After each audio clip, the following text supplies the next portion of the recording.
Bonjour, bonsoir la famille Mbotenano Biskanos Bozali. J'espère que tout le monde va bien. Biso toza bien ngolo na nzambe azobatela.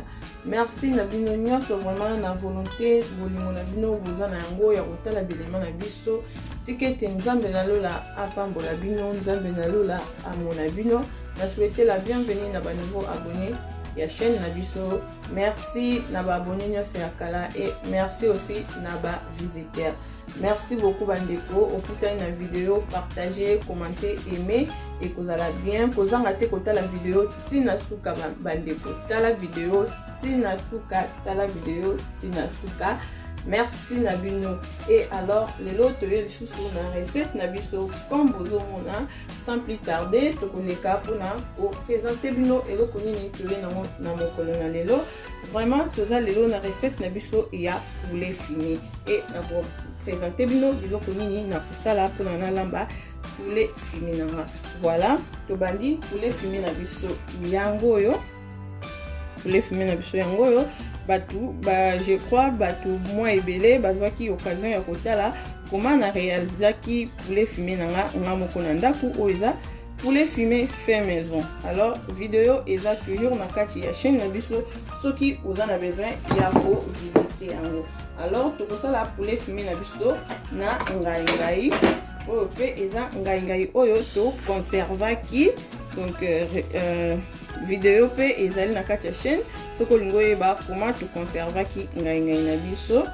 Et voilà tokosalela matungulu et voilà o eza pe ndembi to conserva ki vidéo pe eza toujours na kati ya chaîne oyo eza ba poivron oyo to conserva ki pe. Alors de na lobi vidéo eza na kati ya chaîne biloko ebele tozosalela awa eza biloko tosalaki biso moko na ndako. Alors ba vidéo eza toujours na kati ya chaîne. Alors toza pe na besoin ya ai na biso ya pâte tolakisaki comment okoki kosala ai na ya pâte yo moko na ndako. Voilà tosalela muscade, tosalela céleri et toza na besoin ya tomate. Tomate eza déjà na mixer qui yango pour na gagner temps. Et voilà oyo eza gingembre na biso pe ya pâte. Vidéo eza pe toujours na kati ya chaîne to laksaki comment okoki ko conserver gingembre na yo moko comment ko sala ngo pour na ko conserver ngo bomonaki na salaki 3 pots na nga boye oyo eza ya suka. Donc na ebité so esali déjà combien de mois.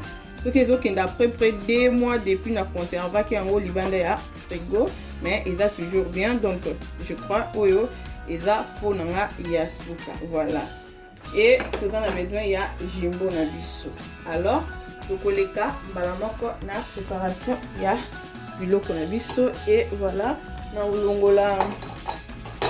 ulongola ndembi nanga na poivron nanga kala quantité oyo naza na besoin pour kosalela pardon na recette na biso ya lelo. Donc nazoba juste oyo naza na besoin voilà les ndembi na biso na ucha juste oyo na besoin nalinga mwa ndembi mingi nasalela mwa ndembi mingi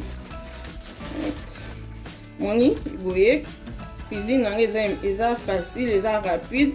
Donc na kocha te depuis na fandaki nazokata matungulu nazokata donc biloko nanga déjà na sala ki lokwa na fait temps nanga na bongisaki ai nanga na bongisaki ndembi nanga ba poivron nanga tangawizi nanga. C'est juste que eza vraiment cuisine nanga eza rapide na ko passer temps ebele te na kati ya cuisine parce que nazwaki déjà temps nanga na sala ki ba biloko nanga na conserva ki yango. Voilà eza poivron na biso na ndembi na biso oyo toza nango besoin mpona recette na biso. Alors tobanda nanu na oyo ezali kokata soso na biso.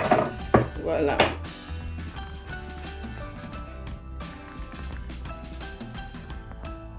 voilà tozobanda nanu na oyo ezali kokata soso na biso poulet fumé fait maison bandeko. Voilà kata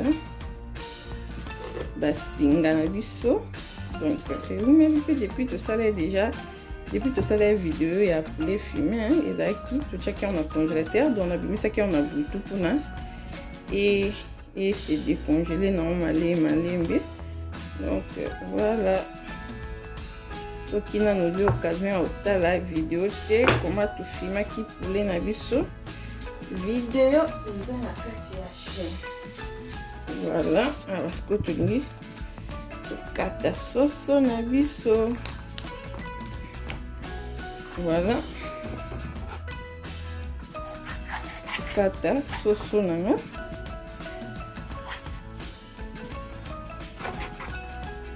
nayebi te nga soso penza na kata nanga ngo minene nayebi te soki bato bazaka bakataka toujours soso nde bato bakata bando kata soso fo bima 12 morceaux ngai nakata soso minene donc nakata soso na minene soso déjà au fimango bomona ekuma nango déjà elembi eza soso makasi mais bomona ngo eza soupe na makasi te parce que na sokola ki on peut na vinaigre et puis efanda ki wana donc ya pe makasi soupe te voilà nakata soso na minene nakata soso na minene donc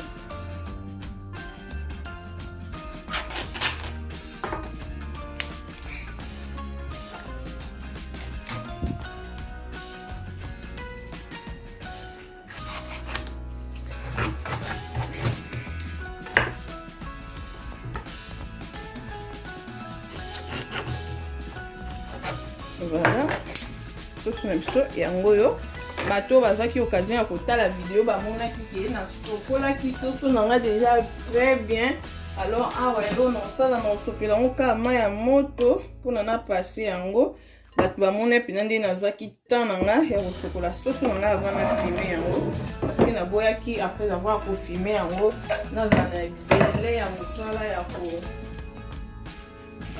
kosokolaka donc nazali déjà temps na ngai mpenza nasokola soso na ngai voilà ana osopela yango mai ya moto epuis nazokende kopase yango voilà nazobwaka mai wana nazosokola yango bien nabwaka yango epuis nakopasa yango mai ya malili epuis nazongela bino merci voilà la famille tosisi kosokola soso na biso e totia yango siko na kati ya nzungu tozokende totia biloko mosusu oyo toza nango besoin mpona totokisa soso na biso voilà awa mpona kotokisa soso na nga na otia muscade mokie ebele te nabwaki seleri na nga na kati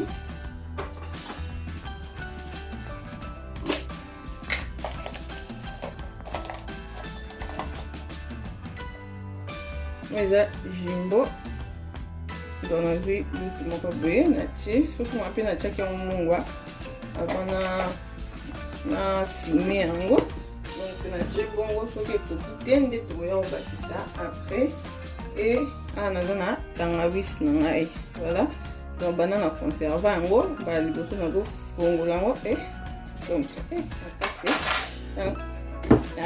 efongwami eza bien nazwi boye natie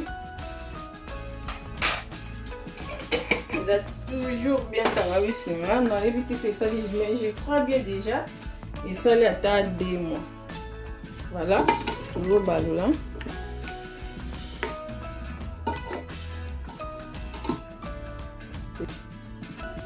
tozobalola soso na biso mpona biloko na biso totie esangana et voilà nazofinika yango natia yango na moto bato batala bavideo na nga sorry na olemba te koloba bayebiki natia misuni mai te mpona natokisa yango eza na mwa mai nango oyo tosokoleli yango voilà ekesi oyo na moto merci nabosani litungulu donc nazwi litungulu moko nakati yango na katikati boye naoke kotia yango na nzungu mpona natokisa soso na nga voilà merci voilà oyo katikati ya litungulu na biso tobwaki yango tofiniki etoka ebela merci Voilà la famille, on a sauce na biso ezotoka mpona koganye temps tokobanda kosala oyo ezali sauce na biso. Voilà, nabosanaki moke recette na biso ezali sauce poulet fumé na ngai bacha mwamba. Donc nabosanaki kolakisa bino mwamba nanga nebandeli. Voilà, tozosala sauce na biso oyo eza matungulu na biso na kati.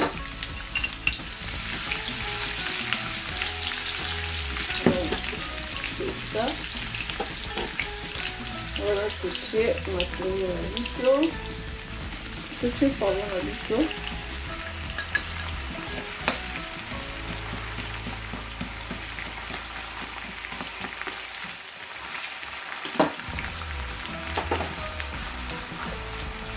Et oyo eza ndembi na biso, nabosani kolakisa bino mwamba na biso. Donc mwamba na biso yango oyo, donc eza poulet fumé na ngai bacha mwamba. Donc c'est ça. Alors tozela mokie biloko na biso oyo elemba avant toleka na étape mosusu. Merci. Voilà la famille, sauce na biso ezotoka eboti mai. Donc eboti mai nakokitisa moto nanga ekozala boye.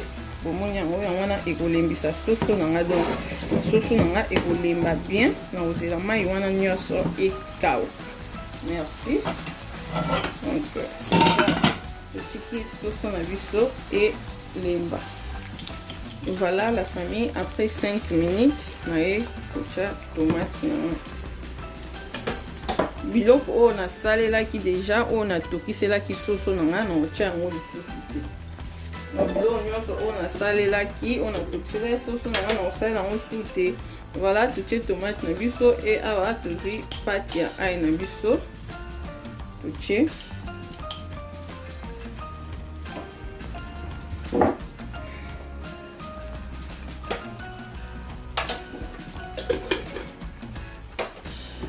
Voilà.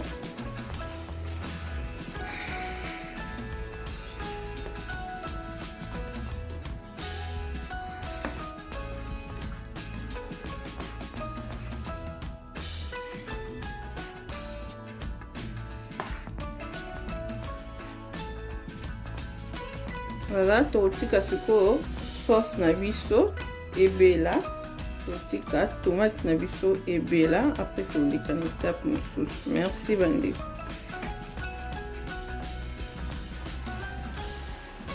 Voilà la famille, awa sauce na biso ezo continuer toujours kokalingama nana ebeli te. Tozela mpenza awa bomoni eza na mwa mai nazela nga nazela mai wana nyonso ya tomate ekauka etikelanga kaka mafuta na tomate ya pamba.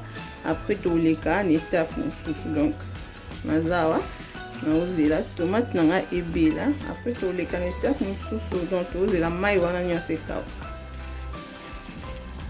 Merci. Voilà la famille, après 15 minutes mai nanga nyonso na tomate ekauki na sie bomona na tomate pe ekangami. Donc c'est ça, et va dépendre moto nini yozo salela nga ya salela nga moto nanga ya C. Donc na salela moto ya 4 pour réchaud nanga moto makasi eza 6 mais na salela 3. Donc il dépendre na bandana nous na mwa moto makasi so na moni échauffer ali na kitisi yango. Donc na salela 3 moto ya 4. Donc tomate nanga ebeli vraiment te mais mai nanga nyonso ekauki etikelinga mafuta. Sikoyo naleki na étape nanga oyo bandeko balandaka nga deja bayebi. Voilà étape nanga oyo nazotia mwamba nanga. Ça dépend ndenge olingelaka. So olingaka ya kokangama makasi otie ya kokangama. So olingaka mai otie mai. So olingaka ezala léger otie ezala léger. So olingi mpe katikati otie na katikati. Voilà. Awa tozotia mwamba na biso. Na otia yango ebele te nalingi te ezala nga nakoka pena te ke mwamba ekangama makasi. Donc yango wana nalobi ezo dépendre na yo ndenge olingeli. Ezo dépendre na yo ndenge osepeleli. Donc donc nalingi te mwamba na nga eza mpenza makasi makasi nange ezala katikati. Donc nabakisi lisusu ndama. Voilà, nazokalinga mwamba na nga nakalingaka apart kaso naolamba fumbwa kovi nde nakalingaka te, mais na basauce boye mingi nakalingaka. Donc nazokalinga mwamba na nga naobakisa mwa moto mokie apres naokitisa yango nazokalinga yango naokalinga yango ata pendant 3 minutes apres naobakisa mai. Donc naobalola yango nanu so nakomi na étape mpona bakisa mai nazongi mpona nalakisa bino. Merci. Oui, wana tokalingi mwamba na biso 3 minutes. Donc ce qu'on a dit na bakisa yango mai natika yango etoka nga nasalaka boye. Voilà, naobakisa yango mai ezotoka à part yango moko nanu avant nakesangisa yango na biloko mosusu.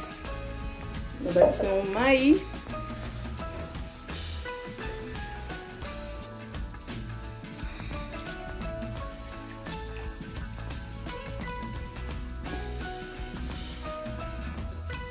voilà, nabakisa yango mai naotika yango etoka. Après tokokutana tozoke sikoyo kote ya soso na biso. Awa totika mwamba na biso etoka. Merci. Voilà, oyo soso na biso etoki mai ekauki. Donc c'est ça. Soso na biso eza na mafuta yango. Donc etoka yango na mai nango wana na moto moko ya se. Et puis esili mai ekauki. Donc awa étape oyo tokomi oyo naosala lokwa nzungu na nga esali ndeti mwa kozika mpona naokalinga kaka soso na nga awa. Mais soki olingi okoki kolongola yango okalinga yango à part, soki olingi mpe otie na four. Mais nga naokalinga yango kaka mwa moke na mafuta oyo ebimi awa apres naolongola. Voilà la famille na nde koloba sori na nde koloba. Donc soso na biso yango oyo etoki mai ekauki ezokalingama na mafuta na ota ndenge ebimisi mafuta. Donc c'est ça na ndo loba ezodépendre na yo. Soki olingi okalingi yango à part, soki olingi otie na four ezodépendre na yo. Nga mpenza ezodérange nga te lokola eza nango soso fumé nakokalinga yango kaka na nzungu oyo. Donc nakokalinga yango kaka na nzungu oyo na mafuta nango oyo edérange nga te tout comme mpe nakoki nanga kotika yango bongo. Donc nakokalinga yango mwa moke awa apres nalongoli yango soit na sokoli nzungu soit na change nanga nzungu. Donc et puis nakobwaka mafuta oyo parce que mafuta ebimi vraiment ebele. Et puis na sauce nanga kuna naza na mafuta ebele. Donc c'est ça pour éviter pe mafuta ebele na nzoto eza vraiment bien te. Nazokalinga yango awa et puis na changer nzungu nanga soit na sokoli nzungu nanga après na yo kotia sauce nanga. Donc ezo dépendre na yo, option eza ya yo po mutu mosusu omona otuna bongo okalingi yango te. Yango nalobi ezo dépendre soki olingi okalinga okalingi, soki olingi otia na four otie na four. Mais nga na sepeli nanga etikala boye naokalinga yango kaka juste na mafuta nango oyo ebimisi wana et puis kaka na nzungu awa po ezo déranger te. Merci. Oui bandeko, awa siko sauce na biso ezo continue toujours kotoka. Bomoni mwamba na biso eza na mobesu eboti ba fulufulu. Donc mwamba na biso eza mobesu.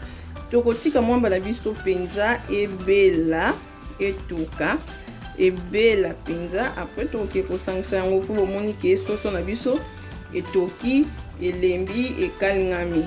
Et voilà tokolinga pe mwamba na biso ebela nango à part. Après tokoki sangisa yango na biloko na biso etoka nango susu mingi te. Voilà nga nasalaka boye. Donc totiki mwamba na biso ebela. Merci. Voilà la famille, tomoni résultat ya mwamba nanga mai nyonso totiaki ekauki mafuta vraiment emati likolo. Voilà yango oyo résultat ya mwamba na biso tomoni totiaki yango mai bomoni totiaki mai ebele etoki ti mai nyonso ekauki mpenza mafuta emati. Voilà tozoleka sikoyo étape na biso mosusu. Donc voilà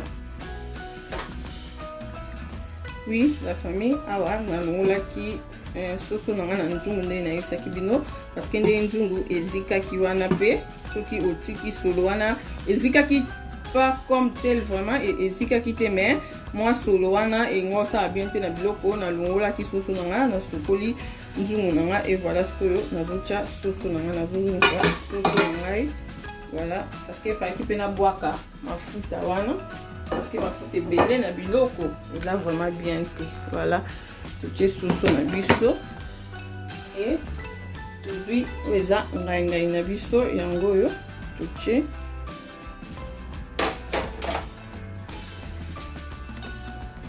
ça dépend si olingi otia ngai ebele otie ebele donc c'est ça totie ngai na biso voilà eza sauce na biso omoni yango ndenge ebimi tozwi sauce na biso totie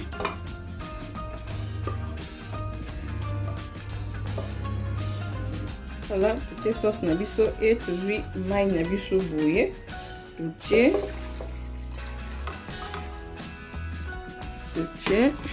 voilà lo na biso ekotoka mpenza teke ewumela so na bakisa mwa mai te ewumela soki ndenge nini te parce que toyebi ke sauce na biso eza nango presque mpenza ya kobela soso na biso esi elembaki esalingami nango donc sikoyo totie biloko na biso nyonso tokotika yango etoka mungwa na komeka après soki ekoki te nde na kobakisa jimbo nanga ndambu mais soki ekoki nango c'est bon alors awa sikoyo totiki nzungu na biso kimia totiki yango kimia etoka ebela. Merci beaucoup bandeko tokutani.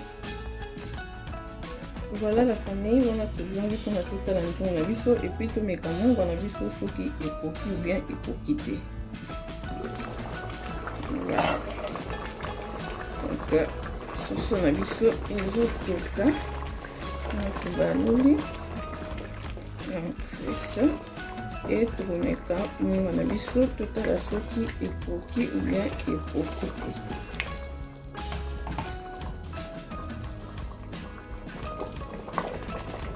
Mungwa eza te tobakisa mwa ndambu ya jimbo na biso.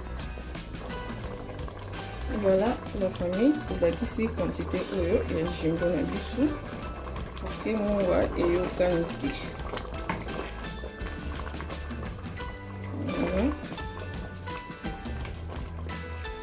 Na okitisa lisusu moto nanga comme toyebi eza biloko eza na mwamba ezalaka soki otie yango lutu eza na facilité ya kozika alors tokitisa susu moto na biso ndambu mpona biloko na biso etoka bien mais kala te ezolonga nango na moto. Merci beaucoup.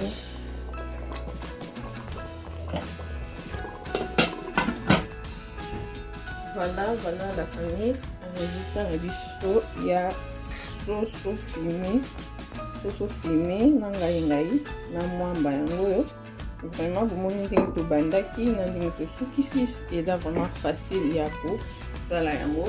Soki oliaka mwamba te na place ya mwamba okoki kosalela mosaka, donc so oliaka mwamba te na place ya mwamba okoki kosalela mosaka. Soki osepeli okosalela mosaka eza nango problème te, donc okosalela mwamba okosalela mosaka, donc ezo dépendre na yo. Vraiment merci beaucoup na moto nyonso oyo akozwa occasion ya kolanda video na biso oyo. Tika ete nzambe nalola apambola bino, nzambe nalola amona bino. Vraiment partagez, commentez, aimez et surtout kobosana ko s'abonner, kobosana cloche ya notification te parce que yango nande ekobanda ko permettre yo kozwa ba élément na biso nyonso ya sika tano ezokota. Vraiment merci beaucoup pour la lelo tosuki awa et tokutani lisusu na mbala ya sima. Bye.